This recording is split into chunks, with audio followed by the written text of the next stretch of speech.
It doesn't matter if they say we're dreamers. It doesn't matter if they say we're idealistic. It doesn't matter if they say it's impossible. Today, we raise our voice and we shout. The whole world's going to hear it. You see when we say that word, they're going to hear it outside of the stadium. They're going to hear it in towns and villages across this country. They're going to hear it in Kenya, Ecuador, India, and China. They're going to hear us when we raise our voice and shout. And when you say that word, you're joining in a song that started a long time ago, a song whose lyrics get louder, louder, and louder when our voices intermingle with the chorus, a song that gets more powerful, and a song that we can join its ranks when we raise our voice and we shout. You are part of a movement of people who found freedom and abolition, of people like William Wilberforce. William Wilberforce was called fanatical for trying to stop the slave trade. In 1807, his lunacy paid off and his country stopped the buying and selling of people. And when that happened, he raised his voice and he shouted, or people like Harriet Tubman. She slipped slowly to the Underground Railroad into Canada. But for her, freedom meant unshackling others. And when she returned to free 70 more people, she raised her voice to shout. Or like Susan B. Anthony, who was fined for passing a ballot in a presidential election. And when women finally got the right to vote, she raised her voice to shout. Or people like Mahatma Gandhi. He inspired India's independence movement and helped to lead that struggle against colonialism. He led millions of marchers through the streets to raise their voice to shout.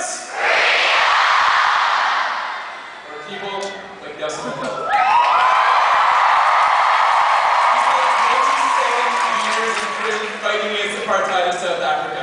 When he was president of this country, he stood up and spoke out to his people. He said, "Let freedom reign. The sun shall never set on such glorious a human achievement." And when he stood up, he raised his voice to shout. And I'll never forget being in India, with children, child laborers freed moments earlier in a raid on their carpet factory. When they were told that they were free, they could barely even fathom the word.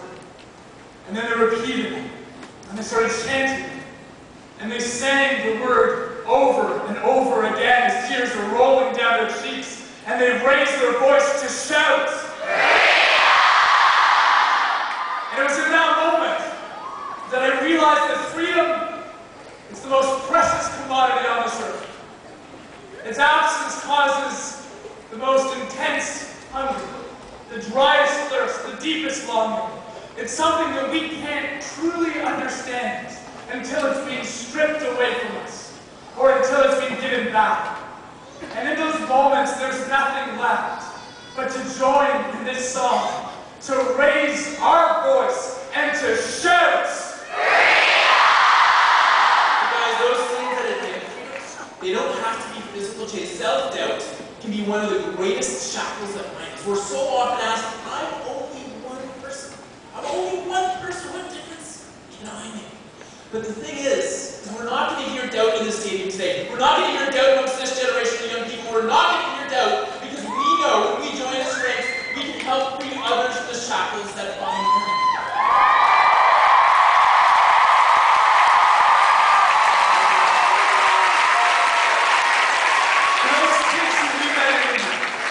Those child laborers who were freed in that raid, who clapped their hands and sang the word freedom, for them, they want to be free from exploitation. For them, freedom is an education. Freedom is a school. Freedom is a chance to take control of their future. Or for T. Convict, a young man we met in Haiti, for T is HIV positive, and for him, freedom is having ARV treatment so he can stay healthy. For him, freedom is strength. Freedom is simply perseverance. And for Mrs. Ambrose, she's a young woman we met in Sierra Leone. She dreams of being free from poverty. She has no regular source of income, so she's forced to take her youngest grandchild out of school. For her, freedom is self-reliance. Freedom is alternative income. Freedom is the pride that she can take in providing for her own family. Or for Mary, a mother of four we met at Kenya's Maasai Mara. For her, she has to spend her day getting water from a dying riverbed. For her, freedom is freedom from thirst.